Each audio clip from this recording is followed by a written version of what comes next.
Okay, so we're going to do a quick test of all the different modes of this camera using starting from the same point and walking into a waterfall that'll show a bit of motion. Okay, so right now I'm going to turn it off and I'm going to come back with we're going to start at 4K 60 frames per second, EIS on, LDC on, but everything else is going to be left as default in terms of all the other camera settings.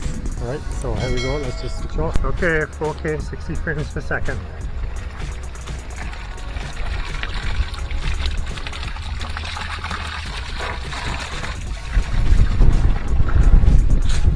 EIS on, LDC on. 4K 30 frames per second, EIS and LDC on.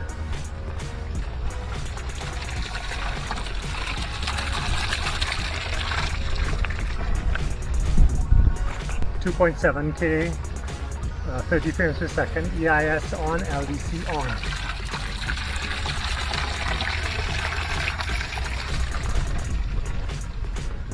.1080p with EIS on and LDC off only allows 60 frames per second.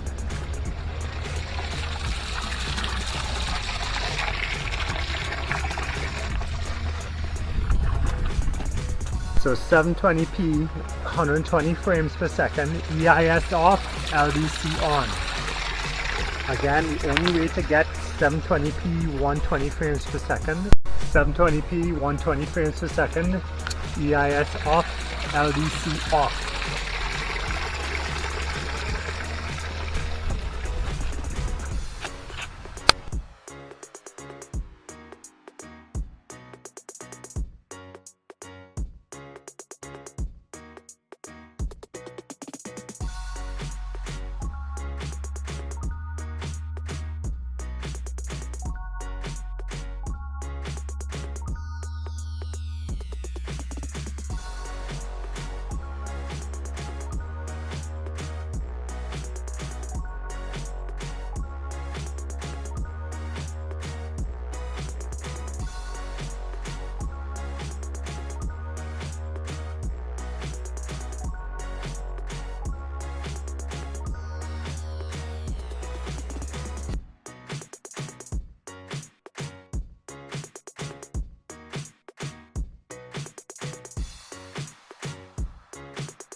Okay, so this is Apeman A87. I just ran through a sequence of tests from 4K 60 frames per second all the way down to 720p 60 frames per second with EIS on, LDC on, EIS off, LDC on, EIS on, LDC off, and EIS and LDC off. So it's a complete range of all the different settings.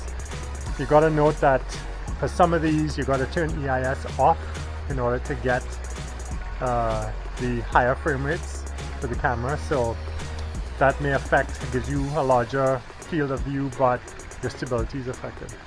So you gotta sort of pick what you want to do. Anyway, for slow motion stuff, the higher frame per second rate will make a big difference. This is on my Patreon channel, so if you want to see this, you know where to go find it. Link is right here somewhere. Otherwise, you're just going to get a quick overview of my opinion of the different frame rates and the different resolutions. Anyway, stay safe. See you guys on the trails. It's a half decent camera, except for the other day. It reset itself during a ride for no reason. Complete factory reset. Still can't figure out why that happened. Anyway, take care. Stay safe. Stress less. Ride more. see you on the trails.